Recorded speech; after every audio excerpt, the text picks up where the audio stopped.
Good morning. Bharatiya cements సమర్పిస్తున్న business breakfast షోకి స్వాగతం. ఏషియన్ మార్కెట్స్లో ఒక స్వల్ప నష్టాలతో కూడిన ట్రేడింగ్ సెషన్స్ కనిపిస్తున్నాయి మనకు. అక్రాస్ ఏషియా నష్టాలే ఎక్కువగా కనిపిస్తున్న సమయం ఇది. ఎస్ఎక్స్ నిఫ్టీ కూడా ఫ్లాట్గా కనిపిస్తుంది 8226. సో మేబీ ఒక slightly flat to negative opening కోసం మార్కెట్స్ సిద్ధమవుతున్నట్లు కనిపిస్తుంది నిన్నటి నష్టాల తర్వాత. సో నిన్న వీక్ గ్లోబల్ క్యూస్ కావచ్చు, అలాగే profit booking and Infosys CO chief operating officer Praveen Rao ఇచ్చిన నెగిటివ్ గైడెన్స్ వంటివి మార్కెట్స్ నష్టాలకు ప్రధాన కారణంగా చెప్పుకోవచ్చు. ముఖ్యంగా ఐటీసీ, ఇన్ఫోసిస్, హెచ్డిఎఫ్సి లాంటి స్టాక్స్లో నష్టాలతో మార్కెట్స్లో మనం సెన్సెక్స్ పరంగా సుమారుగా 250 పాయింట్లకు పైగా నష్టం మనం చూసాం. సో మాన్సూన్ అంటే ఋతుపవనాల ప్రగతి సంతృప్తికరంగా ఉంది. కేరళ, తమిళనాడులో వర్షాలు విస్తృతంగా కురుస్తున్నాయి. అయినప్పటికీ కూడా కొద్దిగా గ్లోబల్ క్యూస్ వీక్గా ఉండడంతో మార్కెట్స్లో ఒక సబ్డ్యూడ్ ట్రెండ్ కనిపిస్తోంది. మిడ్ అండ్ స్మాల్ క్యాప్స్లో నిన్న యాక్షన్ ప్రధానంగా మనం చూసాం. ఏవియేషన్ స్టాక్స్ కావచ్చు, అలాగే ఇతర ప్రికాల్ లాంటి స్టాక్స్ ఆర్ జేఎం ఫైనాన్షియల్ లాంటివి, Vinati Organics, Phoenix Lamps, Tata Metaliks, Alphageo ఇటువంటి స్టాక్స్లో యాక్షన్ కాన్సన్ట్రేట్ అయింది. అండ్ పిఎస్ఏ స్టాక్స్ ప్రధానంగా ఎంఎంటీసీ, హిందుస్థాన్ కాపర్. నిన్న కూడా ఒక caller someone asked MMTC, Hindustan Copper, something he sensed and judged better than us. So నేను బాగా స్ట్రాంగ్ యాక్షన్ మనం చూసాం. లాస్ట్ 3 monthsలో కూడా కొంత ఈ కౌంటర్స్లో హైట్ అండ్ యాక్టివిటీ చూస్తున్నాం. పిఎస్సి స్టాక్స్ సంబంధించి ప్రత్యేకంగా బైబ్యాక్ ఆఫర్స్ లాంటివి, అలాగే కొంత డివిడెండ్ ప్లే లాంటివి, ఇటువంటివి ఎక్కువ యాక్షన్ మనం అందులో ఎక్కువగా చూస్తూ ఉంటాం. ఈవెన్ ఓఎన్జీసీ, డ్రెడ్జింగ్ కార్పొరేషన్ లాంటివి కూడా నిన్న స్ట్రాంగ్గా పెర్ఫామ్ చేయడం చూసాం. ఒక ఇన్ఫోసిస్ మాత్రం చాలా వీక్, మొత్తం నిఫ్టీ స్టాక్స్లో వీకెస్ట్ స్టాక్గా నిలిచింది. ఎందుకంటే 550 crores worth delivery based selling Infosys టెక్నాలజీస్లో మనం గమనించాం. అయితే ఓవరాల్గా మీడియం టు లాంగ్ టర్మ్కి సంబంధించి మాత్రం ఇప్పుడు అందరూ ఇండియన్ మార్కెట్స్ పట్ల ఒక బుల్లిష్గా ఉన్నారు. ఈవెన్ చాలా బేరిష్గా ఉండే యాంబిట్ క్యాపిటల్ లాంటి వాళ్ళు కూడా నిన్న FY17 అంటే ఫైనాన్షియల్ ఇయర్ 2016-17 ఎండ్కి, అంటే మార్చ్ 2017కి సెన్సెక్స్ టార్గెట్ ఇంతకుముందు ఉన్న 22,000 నుంచి ఒక్కసారిగా 29,500 పెంచారు. పిఈ మల్టిపుల్ని కూడా సెన్సెక్స్ పిఈని వాళ్ళు 14 times నుంచి 19 timesకి రివైజ్ చేశారు. ప్రత్యేకించి బ్యాంకింగ్ సెక్టర్లో చోటు చేసుకుంటున్న మార్పులు ఏవైతే ఉన్నాయో మనకు ఆర్బీఐ తీసుకుంటున్న చర్యలు కావచ్చు, అలాగే బ్యాంక్ బోర్డు బ్యూరో తీసుకోబోతున్న నిర్ణయాలు కావచ్చు, ఇటువంటివన్నీ సెన్సెక్స్ టార్గెట్ను అప్వర్డ్ రివిజన్ చేయడానికి కారణంగా యాంబిట్ రిపోర్ట్లో వాళ్ళు పేర్కొనడం జరిగింది. ఒక లాంగ్ స్టాండింగ్ బేర్ స్టాన్స్ తీసుకునే యాంబిట్ వంటి వాళ్ళు కూడా ఇప్పుడు బులిష్గా ఉన్నారు ఇండియన్ మార్కెట్స్ పట్ల. అలాగే సిఎల్ఎస్ఏ క్రిస్ వుడ్, ఆయన అయితే ఓవర్ వెయిట్, ఇండియా మీద 3 times ఓవర్ వెయిట్ ఉన్నాం మేము అంటూ ఆయన స్టేట్మెంట్ ఇవ్వడం జరిగింది. సో స్ట్రక్చరల్ ఓవర్ వెయిట్ అన్న పదాన్ని ఆయన వాడటం జరిగింది. క్రిస్ వుడ్ సిఎల్ఎస్ఏ సంబంధించి, మార్కెట్ సంబంధించి ఎక్కువగా మనకు నేషనల్ టెలివిజన్లో కనిపించే ఎనలిస్ట్ ఆయన. సో ఇటువంటి బులిష్ ఫోర్కాస్ట్ చాలా ఎక్కువగా వస్తున్నాయి ఈ మధ్య. ఇంతకుముందు హెచ్ఎస్బిసి కూడా చాలా స్ట్రాంగ్గా ఇండియన్ మార్కెట్ సంబంధించి ఒక అవుట్లుక్ని ఇవ్వడం జరిగింది. Ambit capital, CLSA and you name them, they are all there. So అటువంటి పరిస్థితి కనిపిస్తుంది Indian markets medium to long term outlook సంబంధించి. సో ఎప్పటికప్పుడు మనం బై అండ్ డిక్లైన్స్ అని చెప్పుకుంటూ ఉంటాం. మేబీ షార్ట్ టర్మ్లో కొద్దిగా ఇది రివర్స్ అయ్యే ఛాన్స్ కనిపిస్తుంది. ఎందుకంటే నిఫ్టీ ఈ లెవెల్స్కి వచ్చిన తర్వాత మేబీ రెసిస్టెన్స్ బాగా ఫేస్ చేస్తుంది, ఎస్పెషల్ 8200 పైన. సో అక్కడ నుంచి మళ్ళీ మేబీ 8,000, 8,050 లాంటి లెవెల్స్ని రీటెస్ట్ చేసినా కూడా మనం ఆశ్చర్యపోనే అవసరం లేదు. బట్ మళ్ళీ అక్కడ 8,000 లెవెల్స్ దగ్గర సపోర్ట్ తీసుకుంటుంది. సో షార్ట్ టర్మ్లో ప్రాఫిట్ టేకింగ్, అలాగే బ్రెక్సిట్, బ్రిటన్ సంబంధించి, యూకేకి సంబంధించి యూరోపియన్ యూనియన్ నుంచి వాళ్ళు వైదొలుగుతారు అన్న వార్తలు వస్తున్నాయి. కాబట్టి అటువంటి పరిణామాలు రాబోయే రోజుల్లో maybe 2nd, 3rd week of June, అంటే నెక్స్ట్ వీక్, ఆ తర్వాత వీక్ కూడా ఈ అంశం, బ్రెక్సిట్ లాంటి అంశం బాగా ఎక్కువగా మనకు మార్కెట్స్ మీద ప్రభావం చూపించే అవకాశం ఉంటుంది. ఇవన్నీ short term factors. But medium to long term మన కార్యక్రమంలో ఎక్కువగా ఇన్వెస్టర్ కమ్యూనిటీనే ఎక్కువగా మనకు ప్రేక్షక మహాశైలు, కాబట్టి వాళ్ళైతే మీడియం టు లాంగ్ టర్మ్ అవుట్లుక్తో స్టాక్స్ని, వాల్యూ స్టాక్స్ని, so not just Tier 3 stocks but large caps, అలాగే Tier 2 stocks, mid and small క్యాప్స్లో క్వాలిటీ స్టాక్స్ని పిక్ చేసుకోవడం అనేది ఎప్పటికప్పుడు మనం పదే పదే ఉపదేశించే మంత్రం. మార్కెట్స్ పరిస్థితి గురించి మాట్లాడేందుకు అనలిస్ట్ మనతో సిద్ధంగా ఉన్నారు. సో ఎటువంటి షార్ట్ టర్మ్ ట్రెండ్ మీరు ఎక్స్పెక్ట్ చేస్తున్నారు? నిన్నటి కరెక్షన్ తర్వాత ఆల్మోస్ట్ గ్లోబల్ ప్లేయర్స్ అందరూ బులిష్ గానే ఉన్నారండి. ఈ మధ్య మధ్యలో వచ్చే కరెక్షన్స్ యాక్చువల్గా ఆపర్చునిటీస్ అనుకోవాలి. అంటే మార్కెట్స్ 100-200 పాయింట్స్ కరెక్షన్స్ వస్తూనే ఉంటాయి, అది ఓకే.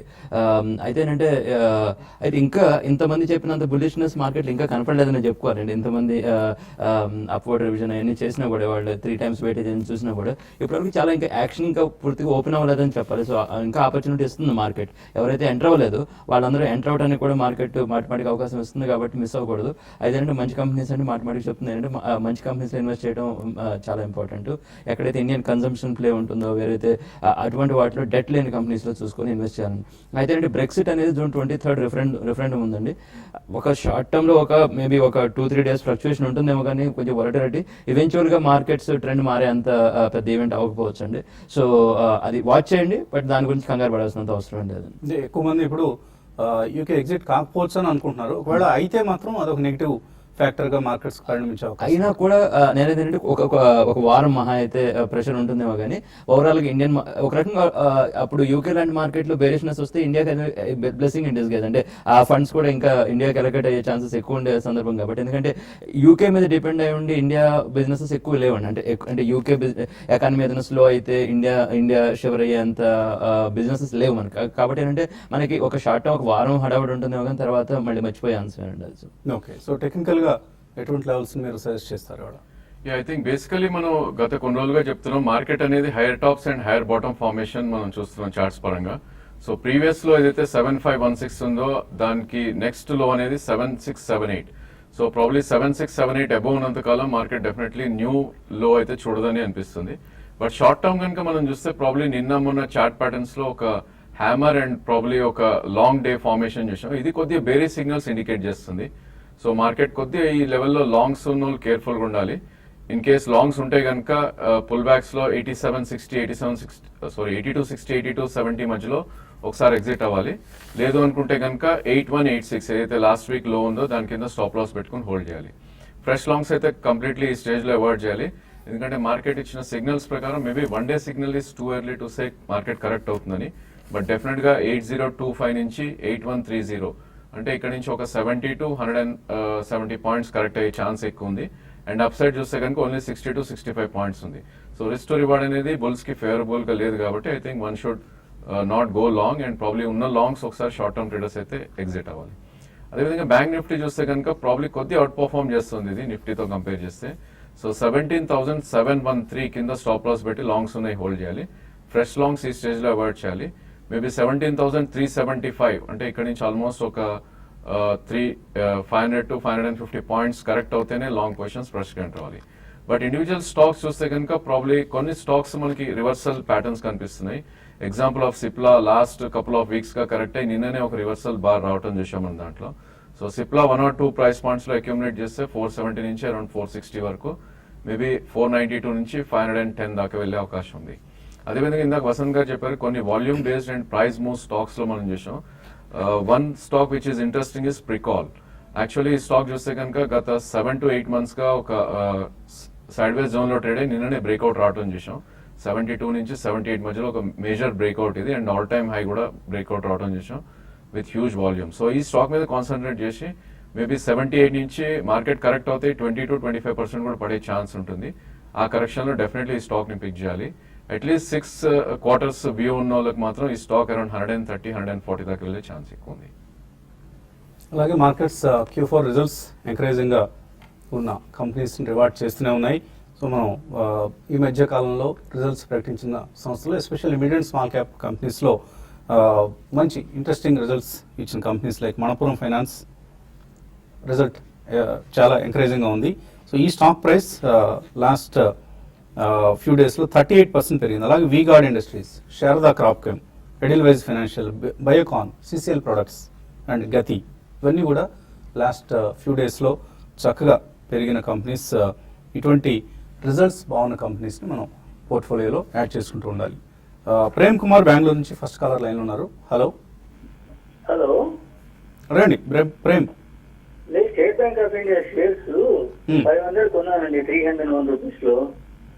ఓకే అండి, ఇప్పుడు పరిస్థితి ఏంటండి? ఇది రీటైన్ చేసుకుందామా లేకపోతే ఎగ్జిట్ కావాలా? ఎప్పుడు కొన్నారు మీరు? 300 అండ్ 500 షేర్స్ కొన్నానండి. 5th ఆగస్ట్ లో కొన్నానండి. ఆగస్ట్లో కొన్నారు, 300 రూపీస్, బాగా హైయర్ రేట్లో ఎంటర్ అయ్యారు. మరి కొద్దిగా యావరేజ్ చేసుకోవచ్చు ఇట్లాంటి ప్రైస్లో, ఆర్ వెయిట్ చేయమంటారు? డెఫినెట్లీ వెయిట్ చేయమని చెప్తా అండి. స్టాక్ చూస్తే కనుక ఆల్రెడీ మనకి లాస్ట్ కపుల్ ఆఫ్ వీక్స్ లోనే 160 నుంచి 200 దాకా పెరగడం చూసాం. ఇన్ఫాక్ట్ ఈ స్టాక్ లో ర్యాలీ వచ్చి ప్రీవియస్ స్వింగ్ హై ఏదైతే ఉందో 245, 250 వస్తే డెఫినెట్లీ ఒకసారి ఎగ్జిట్ అవ్వమని చెప్తాను. 50 రూపీస్ లాస్ ఉన్నా కూడా ప్రాబ్లీ ఈ స్టాక్స్ లోంచి పిఎస్యూ నుంచి ప్రైవేట్ బ్యాంక్స్ షిఫ్ట్ అవడమే బెటర్ అనిపిస్తుంది. ఎందుకంటే return on capital maybe in the next 1.5 year private banks ఎక్కువ ఇచ్చే ఛాన్స్ ఉంది. మీరు లేదు ఇదే స్టాక్ లో మీరు ఉంటాను అనుకుంటే ప్రాబ్లీ 20-day మూవింగ్ యావరేజ్ ఏదైతే ఉందో 189 రూపీస్ అక్కడికి వస్తే కనుక మీరు యావరేజ్ చేయొచ్చు. బట్ మీరు 2 to 3 years వ్యూ ఉంటేనే ఇట్లాంటి స్టాక్స్ లో మీరు ఉండాలండి. 3 years లో డెఫినెట్లీ మళ్ళీ ఇది 350, 400 దాకా వెళ్ళే ఛాన్స్ ఉంటుంది. బట్ 189 నుంచి 165 మధ్యలో మీరు యావరేజ్ చేసి లాంగ్ టర్మ్ కి హోల్డ్ చేయొచ్చు. యావరేజ్ చేయండి. మంచి డిక్లైన్ వచ్చింది అనుకున్నప్పుడు ఈ ప్రైస్ నుంచి 10% కరెక్షన్ వచ్చినప్పుడు తప్పనిసరిగా యావరేజ్ చేయండి. State bank of India will give you decent returns. Rajendra గారు చెప్పినట్లుగా 2 years మినిమం వెయిట్ చేయాలి, కొద్దిగా పేషెన్స్ కావాలి. కోటేశ్వరరావు తర్వాత కాలర్. హలో కోటేశ్వరరావు, అడగండి. నమస్తే సార్. నమస్తే అండి, అడగండి. నమస్తే సార్. అడగండి కోటేశ్వరరావు. మేము సన్ ఫార్మా గురించి మన రిజల్ట్స్ వచ్చినాక సన్ ఫార్మా పొజిషన్ అయితే చెప్పాలి సార్. సన్ ఫార్మా ఉన్నాయా మీ దగ్గర? మొన్న ఈ మధ్య 738లో కొన్నాం సార్. ఓకే, అదే 738లో కొన్నాం మొన్న. ఎంతకాలం హోల్డ్ చేద్దాం అనుకుంటున్నారు? ట్రేడింగ్ కోసం కొన్నారా? లేదు సార్, హోల్డ్ చేద్దాం. ఇంకా కొనొస్తా ఇప్పుడు. ఇంకా కొనుక్కోవచ్చా సన్ ఫార్మా? మంచి కంపెనీనే అండి. అయితే అంటే పర్సంటేజ్ గెయిన్స్ వైజ్ ఫార్మా పెద్ద అవుట్ పర్ఫార్మ్ చేస్తుంది అనుకోవడం కొంచెం కష్టం, ఎందుకంటే ఇష్యూస్ చాలా ఉంటున్నాయి. అందులో ఏంటంటే లాస్ట్ 10 years లో చాలా వెల్త్ క్రియేట్ చేసిన స్టాక్స్ అండి ఇవన్నీ. ఇప్పుడు ఏంటంటే ఒక రకంగా నెక్స్ట్ 1-2 years ఏంటంటే ఒక స్టెబిలిటీ కన్సల్టేషన్ జోన్లో ఉండే టైం అండి. సో చాలా అవుట్ పర్ఫార్మ్ చేయవచ్చు, కానీ మీరు మంచి రేట్లోనే కొన్నారు కాబట్టి మీరు హోల్డ్ చేయండి. ఎప్పుడన్నా మీకు మేబీ 800+ లెవెల్స్లోకి వస్తే మేబీ అరౌండ్ ఒకసారి ప్రాఫిట్ బుక్ చేయడమే better. Pharma maybe may not be the top performer అండి ఇక్కడ నుంచి. ఓకే, సో ఎక్కువగా డొమెస్టిక్ కన్జంప్షన్ రిలేటెడ్ స్టాక్స్లో ఎక్కువ యాక్టివిటీ మనం చూస్తున్నాం. అవి జిఎస్టీ స్టాక్స్ కావచ్చు, సిమెంట్ కావచ్చు, or even to some extent logistics, of course GST related, and even energy sector సంబంధించిన స్టాక్స్లో కూడా ఇంట్రెస్ట్ జనరేట్ అవుతుంది. But pharma and IT are for the time being ప్రస్తుతానికి కొద్దిగా అండర్ పెర్ఫామ్ చేసే అవకాశం కనిపిస్తుంది. అలాగే ProfitYourTrade.in ఇది అందరికీ తెలిసిందే. TV5 లాంచ్ చేసిన ఒక పోర్టల్, వెబ్సైట్. ఈ పోర్టల్ ద్వారా మనం మార్కెట్ సంబంధించిన ఇన్ఫర్మేషన్ తెలుగులో అందరికీ అందించే ప్రయత్నం చేస్తున్నాం. మళ్ళీ సైట్ని కొద్దిగా రీవ్యాంప్ చేసి మళ్ళీ మనం ప్రస్తుతం బీటా వెర్షన్ని లాంచ్ చేయడం జరిగింది. ఒకసారి చూడండి ProfitYourTrade.in. ప్రతిరోజు ఒకసారి ProfitYourTrade.in చూస్తే మీకు రకరకాల మార్కెట్ సంబంధించిన అప్డేట్స్ చాలా యాక్టివ్గా ఈ మధ్య మా టీం అందిస్తోంది. సో తప్పనిసరిగా చూడండి. అలాగే ఒక ProfitYourTrade.in సబ్స్క్రైబర్స్ కావచ్చు, ఈ సైట్కి లాగిన్ అయ్యే వాళ్ళందరికీ కూడా కార్వీ స్టాక్ బ్రోకింగ్ మనందరికీ తెలుసు. మన తెలుగు రాష్ట్రాలకు సంబంధించిన సంస్థ ఇది. చాలా రెప్యూటెడ్ సంస్థ, ఒక most reputed stock broking company. So వీళ్ళు ProfitYourTrade.in ప్రేక్షకులకు మాత్రమే ఒక చక్కటి ఆఫర్ని ఇస్తున్నారు. Free trading and demat account. ఈ అకౌంట్ని నార్మల్గా డీమ్యాట్ అకౌంట్ ఓపెన్ చేసి ట్రేడింగ్ అకౌంట్ ఓపెన్ చేయాలంటే ఓ 500 రూపాయల వరకు ఖర్చు అవుతుంది. Some broking companies even charge 1000 rupees, up to 1000 rupees. అటువంటి ఛార్జెస్ ఏవి లేకుండా సో జూన్ 30 వరకు మాత్రమే అవకాశం అందుబాటులో ఉంటుంది. ఓన్లీ ఫర్ ProfitYourTrade.in సబ్స్క్రైబర్సే కాదు, లాగిన్ అయ్యే ప్రతి ఒక్కరికి ఈ అవకాశం కల్పిస్తున్నారు కార్వీ వారు. కార్వీకి థ్యాంక్స్ చెప్దాం. అందరూ అకౌంట్స్ ఇప్పుడు ఈ మధ్య ఎక్కువగా మనకు మెయిల్స్ కూడా వస్తున్నాయి. మేము కొత్తగా మార్కెట్స్లో ఎంటర్ అవుదాం అనుకుంటున్నాం, డీమ్యాట్ అకౌంట్ ఎలా ఓపెన్ చేయాలని. ProfitYourTrade.inలో లాగిన్ అయితే మీరు తప్పనిసరిగా ఈ హోమ్ పేజ్లోనే టాప్ ఎండ్లో అంటే వెబ్సైట్ మొదట్లోనే మీకు చాలా ప్రముఖంగా కనిపిస్తుంది అడ్వర్టైజ్మెంట్ కమ్ ఇన్ఫర్మేషన్. సో దయచేసి ఈ సదుపాయాన్ని వినియోగించుకోండి. చిన్న బ్రేక్ తీస్తున్నాం ఇప్పుడు.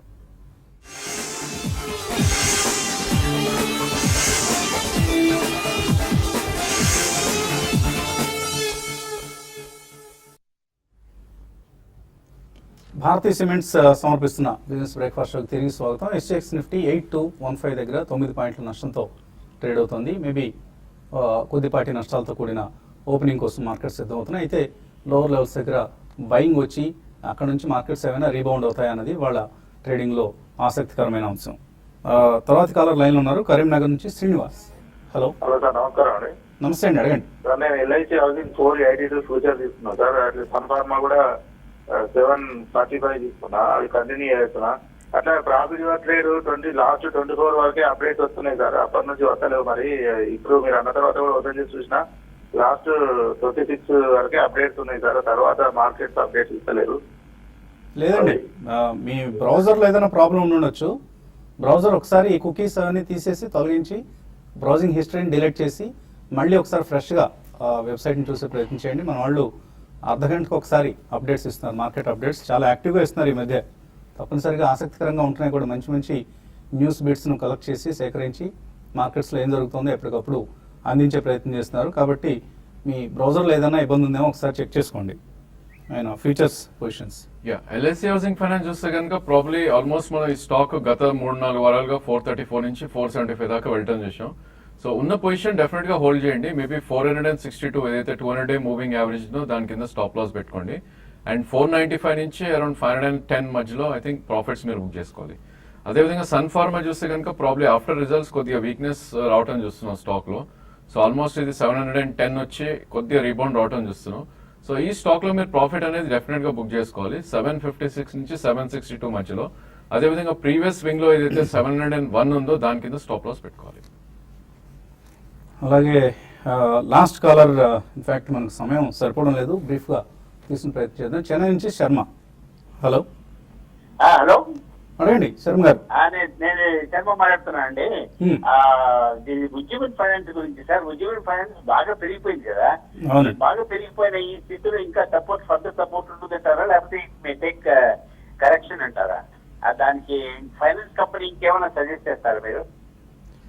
ఈక్విటాస్ ఉద్యమం గురించి అందరికి ఇదే క్వశ్చన్ ఉందండి. ఇప్పుడు యాక్చువల్లీ మీరు ఆల్రెడీ ఐపీఓలో మీకు ఒకవేళ అలాట్ అయ్యి ఉంటే మీరు హోల్డ్ చేయమని చెప్తాను. మీకు ఫ్రెష్ బయింగ్ అంటారా, అది కొద్దిగా డిప్స్ వచ్చిన తర్వాత కొనండి. ఎందుకంటే ఈ లెవెల్స్ నుంచి అంత మీకు పర్సెంటేజ్ గెయిన్స్ కనపడవు అనమాట, ఎందుకంటే ఆల్రెడీ 350-360లో ఉంది కాబట్టి. సో ఐపీఓలో సబ్స్క్రైబ్ అయిన వాళ్ళు మీరు హోల్డ్ చేసి పెట్టండి, మిగతా వాళ్ళు కొద్దిగా డిప్స్లో కొనటం పెట్టండి. కొద్దిగా తగ్గినప్పుడు తీసుకోండి Ujjivan finance. In case Ujjivan కాకుండా ఇంకా ఏదైనా NBFC stock or micro finance సంబంధించిన ఇందామని అనుకున్నట్టు ఎల్ఐసి హౌసింగ్, అదే అంటే ఎగ్జాక్ట్ మైక్రో ఫైనాన్స్ కాకపోవచ్చు కానీ ఎల్ఐసి హౌసింగ్ ఫైనాన్స్ అయినా, రెప్కో హోమ్ ఫైనాన్స్ అయినా, జిఐసి హౌసింగ్ ఫైనాన్స్ అన్ని మంచిగానండి. ఇవి కాకుండా ఇంకొక 8 ఇప్పుడు స్మాల్ ఫైనాన్స్ బ్యాంక్స్ ఏవైతే మనకి లైసెన్స్ ఉన్నాయో వాటన్నిటి ఐపీఓస్ కూడా వస్తాయండి. వీటిలో రెండిట్లు మిస్ అయిన వాళ్ళు వాటి ఐపీఓస్ కోసం కూడా వెయిట్ చేయొచ్చు. అయితే ప్రతి ఐపీఓ వచ్చినప్పుడు మనం డిస్కస్ చేద్దాం, అంటే ఆ ప్రైస్ పాయింట్ కరెక్ట్గా ఇచ్చారా, వాల్యుయేషన్స్ ఏంటని. బట్ ఇంకొక 8 ఐపీఓస్ అయితే వెయిట్ చేయమని చెప్తాం. అలాగే హౌసింగ్ ఫైనాన్స్ లో దివాన్ హౌసింగ్ కూడా అట్రాక్టివ్ కనిపిస్తుంది వాల్యుయేషన్స్ పరంగా. అన్ని కంపెనీస్ కంటే కూడా రెప్కో లాంటివి కొద్దిగా ఓవర్ వాల్యూడ్ కనిపిస్తున్నాయి. బట్ డిహెచ్ఎఫ్ఎల్ దివాన్ హౌసింగ్ మాత్రం 0.9 of price to book value FY18 సంబంధించి దొరుకుతుంది. సో దాన్ని కూడా యాడ్ చేసుకోవచ్చు. విజయశ్రీ మెయిల్ పంపించారు, మన కార్యక్రమం చూసి చాలా షేర్లు కొని లాభం పొందారట. అమర్రాజా 180లో, CCL ప్రొడక్ట్స్ 29, అశోక్ లేలాండ్ 15 రూపాయలు, ర్యాలీస్ ఇండియా 30. ఇలా మన కార్యక్రమం చూసి కొన్నాం, లాభపడ్డామని రాస్తున్నారు. So thank you very much అండి. ఇప్పుడు అడుగుతున్నారు ప్రశ్న, రేణుకా షుగర్స్ 19లో, రిలయన్స్ పవర్ 114లో ఉన్నాయి, వీటిని ఏం చేయమంటారు? నో, డెఫినెట్లీ ఐ థింక్ ఈ స్టాక్స్ మీకు అండర్ పర్ఫార్మ్ చేసే ఛాన్స్ ఎక్కువ ఉందండి. రేణుకా షుగర్స్ కూడా ఏమాత్రం ఎక్కడైనా ప్రాఫిట్స్ వస్తే I think you should book the profits. అదేవిధంగా రిలయన్స్ పవర్ కూడా ప్రాబ్లీ మీకు పుల్ బ్యాక్స్ వచ్చి అరౌండ్ ప్రీవియస్ స్వింగ్ హై 60-62 వస్తే కనుక మీరు అక్కడ ప్రాఫిట్స్ అనేది బుక్ చేయాలి. మేబీ ఈ స్టాక్స్ కన్నా మనకి హౌసింగ్ ఫైనాన్స్ కానీ, లేదంటే consumer durable finance like Mahindra and Mahindra, లేదంటే బజాజ్ ఫైనాన్స్, ఈ స్టాక్స్ లో రిటర్న్స్ వచ్చే ఛాన్స్ ఎక్కువ ఉంది. కొల్లి బెనర్జీ అడుగుతున్నారు, LIC housing finance and L&T Bajaj Corp, ఈ మూడులో ఒక షేర్ తీసుకుంటారంటే దేన్ని రికమెండ్ చేస్తారు? మనం వీక్ బిగినింగ్ లో బజాజ్ కార్ప్ రికమెండ్ చేసామండి. అరౌండ్ అప్పుడు 380 ఉంది, లాస్ట్ 3-4 డేస్ లో పెరిగి 420 దాకా వచ్చింది అది. సో అది బాగానే ఉందండి. లేదంటే స్ట్రాంగ్ మేనేజ్మెంట్, చాలా strong margins, return ratios. LIC housing finance కూడా మనం డిస్కస్ చేసిన, ఆ రెండు బాగున్నాయండి. సో బజాజ్ కార్ప్ అంటే మీ చాయిస్ అండి, కానీ ఇండస్ట్రీ మీకు ఇండస్ట్రీ ఇంట్రెస్ట్ ఉంటుందని చెప్పి. జయరామ్ రెడ్డి అడుగుతున్నారు, కంట్రీ క్లబ్ 20 రూపాయలు కొన్నారట, లాంగ్ టర్మ్ వ్యూ. ఇందులో లాంగ్ టర్మ్ అయినా, షార్ట్ టర్మ్ అయినా, మీడియం టర్మ్ అయినా ఒకటే వ్యూ అండి. చాలా చాలా చండాల కంపెనీ. సో ఎక్కడ కార్పొరేట్ గవర్నెన్స్ లాంటి అంశాలు వాళ్ళ డిక్షనరీలో ఉండవు. సో ఇటువంటి కంపెనీస్ జోలికి వెళ్ళొద్దు, లాంగ్ టర్మ్ కోసం అయితే అసలు వెళ్ళొద్దు. ఎవరైనా మీకు స్పెక్యులేటివ్ న్యూస్ ఉంది, పెరుగుతుంది అంటే ఆశపడవచ్చు, కానీ otherwise don't go to these companies at all అండి. అలాగే సత్య అడుగుతున్నారు, గుడియర్ ఈ కంపెనీ మీద ఎటువంటి ఒపీనియన్ ఇస్తారు? టైర్స్ కంపెనీలో ఎంఎన్సీ కంపెనీ అంటే మంచి కంపెనీ. అది ఇప్పుడు ఓవరాల్ గా రబ్బర్ ప్రైసెస్ అవి కొద్దిగా రిబౌండ్ అవుతున్నా కూడా మార్జిన్స్ అవన్నీ ఇంటాక్ట్ ఉన్న కంపెనీ అండి. సో మాకు పాజిటివ్ ఉంది. ఇక్కడ నుంచి అట్లీస్ట్ 20-25% పెరిగే ఛాన్స్ ఈజీగా ఉందండి. నాగేష్ అడుగుతున్నారు, మేఘమణి ఆర్గానిక్స్, సుబ్రోస్ అనుకుంటాను, గ్యాబ్రియల్, ర్యాలీస్ ఇండియా ఇవన్నీ కూడా కొనుక్కోవచ్చా ఇక్కడ లాంగ్ టర్మ్ కోసం? సుబ్రోస్, గ్యాబ్రియల్ ఇండియా మనకి పాజిటివ్ ఉందండి. రెండు ఆటో యాన్సిలరీ కంపెనీస్. సుబ్రోస్ ఇప్పుడే కొద్దిగా ఫైర్ ఏదో వచ్చింది వాళ్ళ ఫ్యాక్టరీలో అని చెప్పి కొద్దిగా స్టాక్ ప్రైస్ పడింది. బట్ ఇవన్నీ ఏంటంటే కొన్ని టెంపరీ ఇష్యూస్ ఉంటాయి. బట్ ఓవరాల్ గా కంపెనీకి మంచి కంపెనీ, జపనీస్ జాయింట్ వెంచర్ ఉన్న కంపెనీ. సుబ్రోస్, గ్యాబ్రియల్ రెండు పాజిటివ్ ఉంది మాకు. ఎంజే సైదా అడుగుతున్నారు, Force Motors, Nilkamal, Britannia long term కోసం ఎస్ఐపి చేయొచ్చా? అన్ని మంచి కంపెనీ సెలెక్ట్ చేశారండి. కొంచెం హోంవర్క్ చేస్తున్నారు, అది చాలా మంచి లక్షణం. ఎస్ఐపి విధానం కూడా మంచి లక్షణం అండి. ఫోర్స్ మోటార్స్ చాలా మంచి కంపెనీ. అదే సెగ్మెంట్లో ఎస్ఎంఎల్ ఇష్యూస్ మనం చాలాసార్లు చెప్పాము, ఇంకోసారి చెప్పే ప్రయత్నం చేద్దాం. బ్రిటానియా కూడా చాలా స్ట్రాంగ్గా ఉందండి. సో అది కూడా కొన్ని ప్రయత్నం చేయొచ్చు. మీరు సెలెక్ట్ చేసిన 3 కంపెనీస్ బాగున్నాయండి. చాలా మెయిల్స్, ఇంకా ఎన్ని మెయిల్స్ మిగిలిపోయాయి, కానీ సమయం కూడా మించిపోయింది. సో ఇది వాటి బిజినెస్ బ్రేక్ఫాస్ట్. మధ్యాహ్నం స్మార్ట్ ఇన్వెస్టర్లు మళ్ళీ కలుద్దాం.